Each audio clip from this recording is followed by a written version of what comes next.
അപ്പോൾ എല്ലാവരും used car എടുക്കുന്നതിൻ്റെ തിരക്കിലായിരിക്കും അല്ലേ? അപ്പോൾ നമുക്ക് നോക്കുമ്പോഴത്തേക്കും ഒരു വണ്ടി സെക്കൻഡ് ഹാൻഡ് എടുക്കുമ്പോഴത്തേക്ക് എന്തൊക്കെ കാര്യങ്ങൾ അറിയണം എന്നുള്ള ഒരു ചെറിയൊരു വീഡിയോ ആണ് നമ്മളിവിടെ ചെയ്യുന്നത്. അപ്പോൾ നമ്മൾ ഒരു വണ്ടി യൂസ്ഡ് കാർ എടുക്കാൻ പോകുമ്പോഴത്തേക്കും അതിനകത്തുള്ള എന്തൊക്കെ പാർട്ടാണ് നമ്മൾ മെയിനായിട്ടും ശ്രദ്ധിക്കേണ്ടത് അത് നമുക്കൊന്ന് നോക്കാം.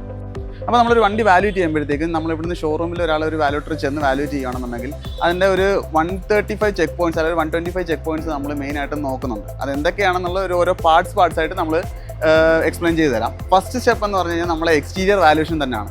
ഈ എക്സ്റ്റീരിയർ വാല്യൂഷനകത്ത് നമുക്ക് മെയിനായിട്ട് നോക്കുന്നത് വണ്ടിയുടെ ഗ്ലാസ്, പെയിൻറ്റ്, അതിനൊക്കെ തന്നെ വണ്ടിയുടെ ഡോറ്, പഞ്ചിങ്, അങ്ങനത്തുള്ള റീപ്ലേസ്മെൻറ്റുകളാണ് ഫസ്റ്റിൽ തന്നെ നോക്കുന്നത്. അപ്പോൾ നമുക്ക് അതെങ്ങനെയാണ് നോക്കുന്നതെന്ന് നമുക്ക് നോക്കാം. അപ്പോൾ നമ്മുടെ വണ്ടിയുടെ ഗ്ലാസ് ചെക്ക് ചെയ്യുന്നത് എങ്ങനെയാണെന്ന് നമുക്ക് നോക്കാം. അപ്പോൾ എല്ലാ വണ്ടികൾക്കും ഗ്ലാസ് മാനുഫാക്ചർ ചെയ്യുന്നതിൻ്റെ ഇയറും അതായത് മന്തും നമ്മുടെ ഗ്ലാസ്സിൽ തന്നെ ഇൻഫർമേഷൻ ഒരു ചെറിയൊരു പോർഷനായിട്ട് കമ്പനി കൊടുക്കുന്നുണ്ട്. അപ്പോൾ നമ്മൾ നോക്കുന്നത് 2018 മോഡൽ ഹുണ്ടായുടെ ഒരു ഇയോൺ ആണ്. അപ്പോൾ ഇയോണിനകത്ത് നമുക്ക് നോക്കുകയാണെന്നുണ്ടെങ്കിൽ ഹുണ്ടായുടെ വണ്ടികൾ 2013 വരെ ഇയർ കോഡായിട്ട് കാണിച്ചത് 2013 അങ്ങനെയുള്ളൊരു നമ്പേഴ്സായിരുന്നു. പക്ഷെ 14 ശേഷം അത് കോഡ് മാറിയിട്ട് ഇയർ കോഡ് മാറി നമ്പർ സിസ്റ്റം മാറിയിട്ട് ആൽഫബറ്റിക്കലായി. 14 തൊട്ട് BE എന്ന് പറഞ്ഞൊരു കോഡാണ് സ്റ്റാർട്ട് ചെയ്തിരിക്കുന്നത്. 14 പറയുമ്പോൾ BE കഴിയും, 15 പറയുമ്പോൾ BF, 16 ആകുമ്പോഴത്തേക്കും G, അങ്ങനെ വരുന്നുണ്ട്. ഇപ്പോൾ നമ്മൾ നോക്കുകയാണെന്നുണ്ടെങ്കിൽ 18 ആണ്. അപ്പോൾ കുറച്ചുകൂടെ ഫോക്കസ് ചെയ്ത് നമുക്ക് കാണാം. നമ്മൾ ശ്രദ്ധിച്ച് നോക്കുകയാണെന്നുണ്ടെങ്കിൽ കാണാം, നമുക്ക് BI എന്ന് പറഞ്ഞാണ് കൊടുത്തേക്കുന്നത്. ഇപ്പോൾ 2018 ആയതുകൊണ്ടാണ് BI എന്ന് പറഞ്ഞൊരു ആൽഫബറ്റിക്കൽ കോഡിങ് വരുന്നത്. പിന്നെ ഇയർ കഴിഞ്ഞാൽ മന്ത് ശ്രദ്ധിക്കാന്ന് പറഞ്ഞു കഴിഞ്ഞാൽ ഈ ഡോട്ടാണ് ഇതിൻ്റെ മന്തിൻ്റെ ഇത് പറയുന്നത്. ഇപ്പോൾ 2018 2-ാം മാസമാണ് ഇതിൻ്റെ മാനുഫാക്ചറിങ് ചെയ്തേക്കുന്നത്, ഈ ഗ്ലാസ് മാനുഫാക്ചറിങ് ചെയ്തേക്കുന്നത്.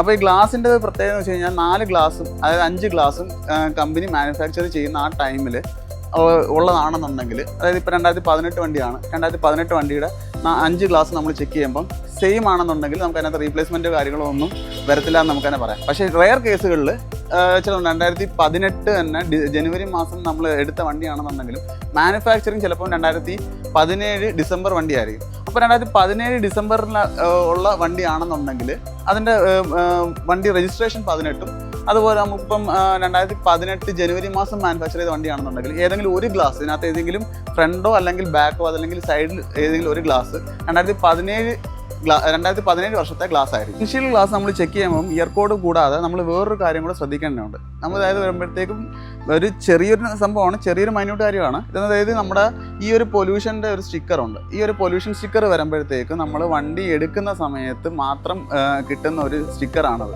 അപ്പോൾ ഇൻ കേസ് ഇപ്പോൾ 2018 തന്നെ ഗ്ലാസ് ആണ് കിടക്കുന്നത്, പക്ഷേ പൊല്യൂഷൻ സ്റ്റിക്കർ ഇല്ല എന്നുണ്ടെങ്കിൽ നമുക്ക് അതിനെ ഒരു ഡൗട്ട് അടിക്കാന്നുള്ളത്. കാരണം എന്ന് വെച്ച് കഴിഞ്ഞാൽ ഈ ഒരു പൊല്യൂഷൻ സ്റ്റിക്കർ നമ്മൾ കീറി കളഞ്ഞാലും അതിൻ്റെ ഒരു പാടും കാര്യങ്ങളും അല്ലാതെ കിടക്കും. അപ്പോൾ വണ്ടിയുടെ ഒരു ഇയർ ഓഫ് മാനുഫാക്ചറിന് ഒരു ഒതൻറ്റിസിറ്റി കൊടുക്കുന്ന ഒരു ഫാക്ടറാണ് നമ്മുടെ നോൺ പൊല്യൂഷൻ്റെ സ്റ്റിക്കർ. അപ്പോൾ ആ നോൺ പൊല്യൂഷൻ്റെ സ്റ്റിക്കറും കമ്പനിയുടെ ഇങ്ങനത്തുള്ള ടാഗുകളൊന്നും ഇല്ലാത്തൊരു ഗ്ലാസ് ആണ്. എന്നിട്ടും 2018 തന്നെ ഗ്ലാസ്സാണ് കിടക്കുന്നെങ്കിൽ അത് മിക്കവാറും റീപ്ലേസ്മെൻറ്റും കാര്യങ്ങളും ചെയ്തതായിരിക്കും. അപ്പം വണ്ടി എടുക്കാൻ നേരത്ത് അതൊരു കാര്യം ശ്രദ്ധിക്കേണ്ട ഒരു കാര്യം തന്നെയാണ്. എക്സ്റ്റീരിയറിൽ നമുക്ക് അടുത്ത് നോക്കാനുള്ളത് വണ്ടിയുടെ ഡോറ്, ബോഡി, അങ്ങനത്തുള്ള ബോഡി ക്വാളിറ്റിയും കാര്യങ്ങളൊക്കെയാണ് അടുത്ത് നോക്കുന്നത്. നമ്മൾ വാല്യൂഷൻ ചെയ്യുമ്പോഴത്തേക്കും വണ്ടിയുടെ ഡോർ നോക്കുമ്പോൾ ഫസ്റ്റിലെ നോക്കുന്നത് വണ്ടിയുടെ ഡോറിൻ്റെ പഞ്ചിങ് ആണ്. അതായത് ഇതാണ് പേസ്റ്റിംഗ് എന്ന് പറയുന്ന സംഭവം. ഇപ്പോൾ നമ്മൾ കമ്പനി മാനുഫാക്ചർ ചെയ്യുന്ന സമയത്ത് ഡോറുകളിൽ ഇത് കണക്ക് ഹാർഡ് ആയിട്ടുള്ള ഒരു സീലൻറ്റ് അവർ പഞ്ചിങ്ങിനകത്ത് വെക്കുന്നുണ്ട്. അതിപ്പം നോർമലായിട്ട് നമ്മളൊരു സെക്കൻഡ് ഹാൻഡ് ഒരു ഡോർ എടുക്കുകയാണെന്നുണ്ടെങ്കിൽ ഈ സെയിം ഒരു സീലൻറ്റ് കാണത്തില്ല. അതിന് പകരം ഒരു ജസ്റ്റ് നമ്മുടെ മെറ്റൽ പാർട്ട് ഫോൾഡ് ചെയ്ത് വെച്ച പോലത്തെ ഒരു പഞ്ചിങ് മാത്രമേ കാണത്തുള്ളൂ. ഇതെന്ന് പറയുന്ന സംഭവം നമ്മൾ കമ്പനിയിൽ നിന്ന് തന്നെ മാനുഫാക്ചർ ചെയ്യുമ്പോൾ ഉള്ള ഒരു പഞ്ചിങ് മാത്രമാണിത്. അപ്പോൾ ഇത് രണ്ടാമത് നമ്മൾ പേസ്റ്റ് ചെയ്യാൻ നോക്കിയാൽ കൂടിയും ഈ ഒരു സാധനം ഹാർഡായിട്ട് കിട്ടത്തില്ല. അത് അത്രയ്ക്കും ഒന്നെങ്കിൽ സിലിക്കൺ ജെല്ല് അല്ലെന്നുണ്ടെങ്കിൽ വേറെ എന്തെങ്കിലും ഒരു മെറ്റീരിയൽ വെച്ചിട്ടായിരിക്കും നമ്മളെ ലോക്കൽ വർക്ക്ഷോപ്പുകളിൽ അത് പഞ്ചിങ് ചെയ്യുന്നത്. അപ്പോൾ നമ്മൾ ജസ്റ്റ് ഇതിനകത്ത് നഖം വെച്ച് ജസ്റ്റ് ഒന്ന് പ്രസ് ചെയ്യുമ്പോൾ നമ്മുടെ നഖം അതിനകത്ത് പ്രസ് ആകുന്നുണ്ടോ എന്ന് നോക്കിക്കഴിഞ്ഞ് കഴിഞ്ഞാൽ നമുക്കത് മനസ്സിലാവും. കാരണം എന്ന് വെച്ച് കഴിഞ്ഞാൽ നമ്മളൊരു ജെനുവിൻ ആയിട്ടുള്ള ഒരു കമ്പനി പാർട്ടാണെന്നുണ്ടെങ്കിൽ നമ്മൾ ജസ്റ്റ് കൈ കൊണ്ട് ഇങ്ങനെ അമർത്തിയാൽ പോലും അതിനകത്തൊരു പാടോ കാര്യങ്ങളോ ഒന്നും വീഴത്തില്ല, ഞങ്ങൾക്കില്ല, നമ്മൾ ഹാർഡായിട്ട് കാണാം. പക്ഷേ ഒരു സെക്കൻഡ് ഒരു സീലൻ്റ് ഇടുന്നതാണെന്നുണ്ടെങ്കിൽ ഇങ്ങനെ സോഫ്റ്റ് സീലൻ്റ് ആയിരിക്കും വരുന്നത്. അത് ജസ്റ്റ് ചുമ്മാ നമ്മൾ ഞെക്കുമ്പോഴത്തേക്കും ഞെങ്ങി പോയി അകത്തോട്ട് പോകും. പിന്നെ അത് കണക്ക് തന്നെ അലൈൻമെൻറ്റ് നമ്മൾ സെക്കൻഡായിട്ട് ചില ലോക്കൽ വർക്ക്ഷോപ്പിലൊക്കെ ചെയ്യുമ്പോഴത്തേക്കും അലൈൻമെൻറ്റ് ചെയ്യുമ്പം പക്കയായിട്ട് ഇരിക്കും. പക്ഷേ ഈ സീലൻ്റ് സോഫ്റ്റ് ആണ് നമുക്ക് അറിയാൻ പറ്റത്തില്ല. പക്ഷെ കമ്പനി വരുമ്പോഴത്തേക്കും സീലൻ്റ് ഹാർഡും ആയിരിക്കും. ഇതിൻ്റെ ഒരു പേസ്റ്റ് ചെയ്തേക്കുന്ന അലൈൻമെൻറ്റ് പക്കയായിട്ട് നമ്മൾ കമ്പ്യൂട്ടറൈസ്ഡ് ആയിട്ട് റോബോട്ടിക് ചെയ്യുന്നതുകൊണ്ട് തന്നെ റോബോട്ട്സ് ആണ് ഇതെല്ലാം പേസ്റ്റ് ചെയ്യുന്നത്. അപ്പോൾ അത്രയും ഒരു ഫിനിഷിങ് കാണും. അപ്പോൾ നിങ്ങൾ ചോദിക്കും നമുക്കൊരു സെക്കൻഡ് ഹാൻഡ് ഒരു സ്ക്രാപ്പിലോ അല്ലെങ്കിൽ പോയിട്ട് ഇതേ സെയിം മോഡലിൻ്റെ ഒരു ഡോർ എടുത്ത് ഫിറ്റ് ചെയ്തതിൻ്റെ കളർ മാറ്റിയതെന്ന് ചോദിക്കും. അപ്പോൾ അവിടത്തേക്ക് അങ്ങനത്തെ ഒരു കൺഫ്യൂഷൻ മാറ്റാനാണ് നമുക്ക് അടുത്തൊരു ചെറിയൊരു ട്രിക്ക് പറഞ്ഞു തരുന്നത്. അതായത് നമ്മുടെ ഡോറിൻ്റെ ഹിഞ്ചസ് ആണത്. നമ്മുടെ ഡോറിൻ്റെ ഹിഞ്ചസിലേക്ക് നോക്കുമ്പോഴത്തേക്കും നമുക്കറിയാം ഇതിനകത്ത് നട്ടിനകത്തൊക്കെ നമ്മളൊരു ചെറിയ ഒരു പാട് വീണാൽ പോലും നമുക്ക് അറിയാൻ പറ്റും. അപ്പോൾ നമ്മൾ കമ്പനി ഫിനിഷ്ഡ് പ്രോഡക്റ്റ്സ് വരുവാണെന്നുണ്ടെങ്കിൽ, കമ്പനി ഫിറ്റ്മെൻ്റ് ആയിട്ടുള്ള പ്രോഡക്റ്റ് വരുവാണെന്നുണ്ടെങ്കിൽ ഒരിക്കലും ഇതിനകത്ത് പാടോ നട്ടഴിച്ചതിൻ്റെ പാടോ അല്ലെങ്കിൽ സ്പാനർ പിടിച്ചതിൻ്റെ പാടോ കാര്യങ്ങളോ ഒന്നും കാണത്തില്ല. അപ്പോൾ നമ്മൾ ജസ്റ്റ് വാല്യൂറ്റ് ചെയ്യുമ്പോഴത്തേക്കും ഈ പഞ്ചിങ് കൂടാതെ നിങ്ങൾ ആ ഡോർ ഹിഞ്ചസും കൂടെ ഒന്ന് ശ്രദ്ധിക്കുകയാണെന്നുണ്ടെങ്കിൽ അതിനകത്ത് മനസ്സിലാവും. ഇൻ കേസ് ഇതിപ്പോൾ രണ്ടാമത് ഇതിലൊരു പാർട്ട് റീപ്ലേസ് ചെയ്തിട്ടുണ്ടോ അല്ലെന്നുണ്ടെങ്കിൽ അഴിച്ചിട്ടുണ്ടോ എന്നുള്ളതിന് ടാമ്പർ ചെയ്തിട്ടുണ്ടോ എന്ന് നോക്കാനായിട്ട് ആ നട്ടൊന്ന് ശ്രദ്ധിച്ചു കഴിഞ്ഞാൽ അതിനകത്ത് അഴിച്ചതിന് എന്തെങ്കിലും പാടുണ്ടോ എന്ന് അറിയാൻ പറ്റും. അപ്പോൾ നമ്മുടെ ഡോറിൻ്റെ പഞ്ചിങ് നമ്മൾ കാണിച്ചു തന്നു, ഹിഞ്ചസും കാര്യങ്ങളൊക്കെ നോക്കുന്നതെല്ലാം ഞാൻ കാണിച്ചു തന്നു. ഇൻ കേസ് ഇനിയിപ്പം ഞാൻ പറഞ്ഞില്ല അതിനകത്ത് വേറൊരു പഞ്ചിങ് കൂടെ ഉണ്ട്. എല്ലാ പഞ്ചിങ്ങുകളും നമ്മൾ ശ്രദ്ധിക്കേണ്ടത് തന്നെയാണ്. നമ്മളിപ്പോൾ ഡോറ് തുറന്നതിന് ശേഷം ഇതിനകത്ത് റബ്ബർ ബീഡിങ്ങും കാര്യങ്ങളും വരുന്നുണ്ട്. അപ്പോൾ നമ്മൾ ആ തുടക്കം കാണുമ്പോഴത്തേക്ക് റബ്ബർ ബീഡിങ് ഒന്നുമില്ല, ചുമ്മാ ജസ്റ്റ് തുറന്ന് നോക്കാമെന്ന് വിചാരിക്കും. നമ്മൾ മെയിനായിട്ട് വാല്യൂഷൻ ചെയ്യുമ്പോഴത്തേക്ക് നോക്കുന്ന ഒരു സാധനമാണ് ഈ ഒരു ഡോട്ട് പഞ്ചിങ്. ഇപ്പോൾ നമ്മുടെ ഈ വെഹിക്കിളിനകത്ത് കമ്പനി മാനുഫാക്ചർ ചെയ്യുന്ന വണ്ടിക്കകത്ത് ഞാൻ ഡിക്കിക്കകത്ത് കാണിച്ച് ചെയ്ത പോലെ, ഷെല്ലിനകത്ത് കാണിക്കുന്ന പോലെ സ്പോട്ട് വെൽഡ് ചെയ്തതിൻ്റെ പാടുകളാണ് ഈ ഡോട്ടായിട്ട് കാണുന്നത്. അപ്പോൾ നമ്മൾ രണ്ടാമത് ഇപ്പോൾ ഇതിനകത്ത് എന്തെങ്കിലും ഒരു ചെറിയൊരു വ്യത്യാസം വന്നിട്ടുണ്ടെങ്കിൽ തന്നെ ഈ ഡോട്ട് പഞ്ചും ഈ ഒരു അലൈൻമെൻറ്റും കാണത്തില്ല. അതേപോലെ തന്നെ ഇതിനകത്ത് ഈ ഡോട്ട് പഞ്ച് രണ്ടാമത് നമുക്ക് കൊടുക്കാനും പറ്റത്തില്ല. അപ്പോൾ ഈ ഒരു കാര്യങ്ങൾ മെയിനായിട്ട് ശ്രദ്ധിക്കണം. ഈ ഒരു പഞ്ചിങ്ങും നമുക്ക് മെയിനായിട്ട് നോക്കേണ്ടതാണ്. അപ്പോൾ നമുക്ക് എക്സ്റ്റീരിയർ പാർട്ടിൽ അടുത്ത് നമ്മൾ വാല്യൂഷൻ ചെയ്യുന്നത് പാനലിൻ്റെ ഗ്യാപ്പുകളായിരിക്കും. അപ്പോൾ ഇത് നമ്മളിപ്പോൾ കമ്പനി ഫിറ്റഡ് ആയിട്ട് വരുന്ന ഒരു പാർട്സിനകത്ത് അവർ തന്നെ ഒരു കറക്റ്റ് പ്രപ്പോർഷനിൽ വെച്ചേക്കുന്ന ഒരു ഗ്യാപ്സും കാര്യങ്ങളും എല്ലാം ഉണ്ട്. അപ്പോൾ ഇതെല്ലാം ഈ ഒരു സൈഡിൽ നോക്കുകയാണെന്നുണ്ടെങ്കിൽ നമ്മൾ ജസ്റ്റ് വിരൽ ഒട്ടിക്കുകയാണെന്നുണ്ടെങ്കിൽ നമ്മുടെ വിരൽ ഫുള്ളായിട്ട് അകത്ത് പോവുകയോ അല്ലെന്നുണ്ടെങ്കിൽ ഫുള്ളായിട്ട് വെളിയിലിരിക്കുകയോ ചെയ്തില്ല. ജസ്റ്റ് നമ്മുടെ ചെറിയൊരു ടിപ്പ് പോർഷൻ അകത്ത് കയറുന്ന രീതിയിലായിരിക്കും ഗ്യാപ്പുകൾ ഉണ്ടായിരിക്കുന്നത്. അപ്പോൾ അത് ജസ്റ്റ് നമ്മൾ ഈ ഒരു വിരൽ ഇങ്ങനെ ഒട്ടിച്ച് നോക്കുമ്പോഴത്തേക്ക് നമുക്ക് അതിൻ്റെ ഒരു ഇറഗുലാരിറ്റി ഉണ്ടെന്നുണ്ടെങ്കിൽ നമുക്ക് പെട്ടെന്ന് തന്നെ അറിയാൻ പറ്റും. അപ്പോൾ മെയിനായിട്ട് നോക്കേണ്ടത് ബോണറ്റിൻ്റെ ഫ്രണ്ട് ബോണറ്റിൻ്റെ പാനൽ ഗ്യാപ്പും ബാക്ക് ഡിക്കിയുടെ പാനൽ ഗ്യാപ്പ്, അതുപോലെ നമ്മുടെ ഈ ഫെൻഡർ പീസിനും ഡോറുമായിട്ടുള്ള നിൽക്കുന്ന ഈ ഒരു സൈഡിലെ പാനൽ ഗ്യാപ്പ്, ഇത്തരം ഗ്യാപ്പുകളാണ് നമ്മൾ മെയിനായിട്ടും ശ്രദ്ധിക്കേണ്ടത്. അപ്പോൾ ഇതിനകത്ത് എന്തെങ്കിലും ഒരു വേരിയേഷൻ ഉണ്ടെന്നുണ്ടെങ്കിൽ ഇൻ കേസ് അതിനിപ്പോൾ എന്തെങ്കിലും ഒരു ഇളക്കി പണിയോ അല്ലെന്നുണ്ടെങ്കിൽ പാർട്ട് റീപ്ലേസ് ചെയ്യുകയോ അങ്ങനെ എന്തെങ്കിലും ചെയ്തിട്ടുണ്ടെന്നുണ്ടെങ്കിൽ പെട്ടെന്ന് തന്നെ നമുക്ക് ആ ഗ്യാപ്പുകളുടെ ഒരു വ്യത്യാസം അറിയാൻ പറ്റും. അപ്പോൾ നമുക്കിനി നമ്മളിപ്പോൾ അകത്തുള്ള പഞ്ചിങ് എല്ലാം കണ്ടല്ലോ. ഇത് കഴിഞ്ഞിട്ട് ഇപ്പോൾ നമ്മൾ ചെറിയ എന്തെങ്കിലും തട്ടോ മുട്ടോ എന്തെങ്കിലും പാർട്സോ കാര്യങ്ങളോ മാറ്റുന്നുണ്ടെങ്കിൽ മെയിനായിട്ടും വരുന്നത് പറഞ്ഞാൽ ഫ്രണ്ട് ഇടിയിൽ വരുന്നത് ക്രോസ് ബമ്പറാണ്. ക്രോസ് ബമ്പർ ഈ സംഭവം ഇത് പ്ലാസ്റ്റിക് പാർട്ടാണ്. ചെറിയൊരു ഇത് വന്നാലും നമുക്ക് എന്തെങ്കിലും റീപ്ലേസ് പ്ലാസ്റ്റിക് ആയതുകൊണ്ട് തന്നെ അത് പൊട്ടിപ്പോത്തേ ഉള്ളൂ, റീപ്ലേസ് ചെയ്യാൻ പറ്റും. പക്ഷേ ഇതെന്ന് പറഞ്ഞ സാധനം മെറ്റൽ ആയതുകൊണ്ട് തന്നെ അഥവാ എന്തെങ്കിലും ഒരു ഇടി വരുവാണെന്നുണ്ടെങ്കിൽ വളയത്തേ ഉള്ളൂ. ആ നൂത്ത് കാര്യങ്ങൾ നമുക്ക് ഫിക്സ് ചെയ്ത് വെക്കാൻ പറ്റും. അപ്പോൾ അതിൻ്റെ കാര്യം ഒന്ന് ശ്രദ്ധിക്കുക. ഇതിൻ്റെ അലൈൻമെൻറ്റും കാര്യങ്ങളെല്ലാം ഓക്കെ ആണെന്നും ഇതിനകത്ത് ജസ്റ്റ് വളവോ ബെൻഡോ കാര്യങ്ങളോ ഒന്നും ഇല്ലെന്ന് ശ്രദ്ധിക്കേണ്ടതാണ്.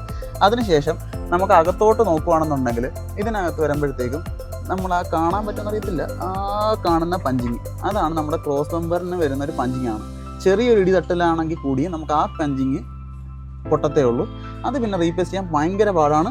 അപ്പോൾ ഫസ്റ്റിൽ മെയിൻ ആയിട്ടുള്ള ഇടി വരുവാണെന്നുണ്ടെങ്കിൽ ഈ രണ്ട് ക്രോസ് ബമ്പർ എടുക്കുന്ന ശ്രദ്ധിച്ച് കാണുവാണെന്നുണ്ടെങ്കിൽ നമുക്ക് ആ ഒരു പേസ്റ്റിംഗ് ഉണ്ടോ ഇല്ലയോ നമ്മൾ ശ്രദ്ധിക്കണം. അപ്പോൾ നമ്മൾ ഇത്രയാണ് നമ്മൾ എക്സ്റ്റീരിയർ വാല്യൂഷൻ ചെയ്യുമ്പം മെയിനായിട്ട് പാർട്സ് റീപ്ലേസ്മെൻറ്റ് ഉണ്ടോ ഇല്ലയോ എന്ന് അറിയുന്ന ഒരു ഘടകങ്ങൾ ഇത്രയാണ്. അപ്പോൾ ഫ്രണ്ടിൻ്റെ നമ്മൾ നോക്കിയപ്പം ചെറിയ എന്തെങ്കിലും തട്ടലോ മുട്ടലോ എന്തെങ്കിലും ഉണ്ടെന്നുണ്ടെങ്കിൽ നമുക്ക് എങ്ങനെ കണ്ടുപിടിക്കുന്നത് മനസ്സിലായി. അപ്പോൾ നമുക്ക് ബാക്കിലും അതേ കണക്ക് തന്നെയാണ്. സെയിം ഫ്രണ്ടിൽ നമ്മൾ ആപ്രോൺ സൈഡും കാര്യങ്ങളെല്ലാം നോക്കുന്നത്, നമുക്ക് ബാക്കിലും നമുക്ക് സ്റ്റഡും കാര്യങ്ങളൊക്കെ വരുന്നുണ്ട്. അപ്പോൾ ബാക്ക് സൈഡിൽ നമ്മൾ മെയിനായിട്ട് ശ്രദ്ധിക്കേണ്ട കാര്യങ്ങൾ ഇത് തന്നെയാണ്. ഡോറിൻ്റെ ഹിഞ്ചസ് നമ്മൾ നോക്കുക, അത് കഴിഞ്ഞിട്ട് ഡോറിൻ്റെ നമ്മൾ നമുക്ക് പേസ്റ്റിങ് നോക്കുക, ഹിഞ്ചസിനകത്ത് നട്ടോ കാര്യങ്ങളോ എന്തെങ്കിലും ടാമ്പർ ചെയ്തിട്ടുണ്ടോ ഇല്ലെന്ന് ശ്രദ്ധിക്കുക. അതിനകത്ത് എന്തെങ്കിലും നട്ട് അതായത് സ്പാനറോ എന്തെങ്കിലും കാര്യങ്ങൾ പിടിച്ചിട്ടുണ്ടെന്നുണ്ടെങ്കിൽ തന്നെ നമുക്ക് അറിയാൻ പറ്റും. അതിനുശേഷം നമുക്ക് നോക്കേണ്ടതാണ് ഡിക്കിക്കകത്തുള്ള മെയിനായിട്ടുള്ള പഞ്ചിങ് ആണ്. ഈ വരുന്ന സൈഡ് ലൈൻ പഞ്ചിങ്ങും പിന്നെ ബമ്പറിനോട് ചേർന്നിരിക്കുന്ന ഈ ഭാഗവും. ഈ ഒരു പഞ്ചിങ് നമ്മൾ സെയിം നേരത്തെ ഞാൻ പറഞ്ഞില്ല, കമ്പനിയിൽ വരുമ്പോഴത്തേക്കും എല്ലാ ജോയിൻസിലും പേസ്റ്റിംഗ് അടിച്ചിട്ടാണ് വിടുന്നത്.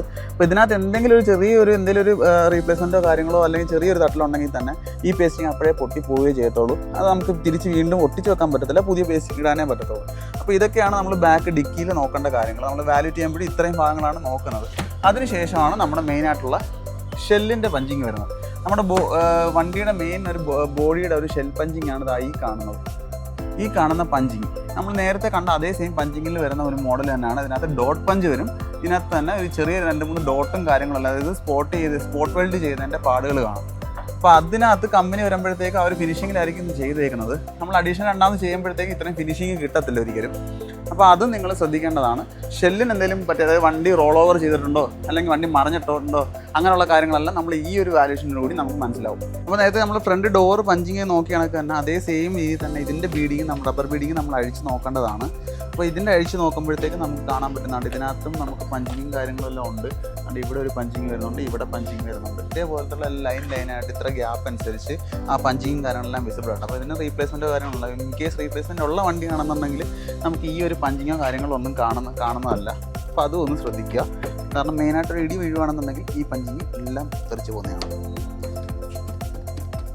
പിന്നെ മെയിനായിട്ടുള്ളൊരു കാര്യം, ഇതെല്ലാം ചെക്ക് ആവുക. കസ്റ്റമറിൻ്റെ വീട്ടിൽ നിങ്ങൾ പോയിട്ട് അതിന് നേരിട്ട് കസ്റ്റമറിൻ്റെ എടുക്കുകയോ അല്ലെങ്കിൽ ഷോറൂമിൽ ചെല്ല് എല്ലാം ചെക്ക് ചെയ്യുമ്പോൾ ഇതെല്ലാം അഴിച്ചിട്ട് അത് കണക്കന്നെ ഫിറ്റ് ചെയ്യാനും കൂടെ അറിഞ്ഞിരിക്കണം. അതുകൂടെ മെയിനായിട്ടൊരു ഭാഗമാണ്. ഇതെല്ലാം ചെക്ക് ചെയ്യുമ്പോഴത്തേക്ക് നമ്മൾ തിരിച്ച് കണക്കന്നെ ഫിറ്റ് ചെയ്ത് കൊടുത്ത് അവർക്കൊരു ബുദ്ധിമുട്ടില്ലാത്ത രീതിയിൽ തന്നെ നിങ്ങൾ ചെയ്ത് കൊടുക്കേണ്ടതാണ്. പിന്നെ നമ്മൾ അടുത്തൊരു എക്സ്റ്റീരിയറിൽ നോക്കുന്ന പറഞ്ഞാൽ പെയിൻറ്റിങ് ക്വാളിറ്റിയാണ് വണ്ടിയുടെ പെയിൻറ്റിങ് ക്വാളിറ്റി നമ്മൾ അത്യാവശ്യം നമ്മൾ അടുത്ത് നോക്കുമ്പോൾ എക്സ്പേർട്സ് ഒന്നും അല്ലാത്തൊരു സാധാരണ ഒരു കാലം വെച്ച് നോക്കുമ്പോഴത്തേക്ക് പെയിൻറ്റിങ്ങിൻ്റെ ഒരു ഡിഫറൻസ് അറിയണമെന്നില്ല.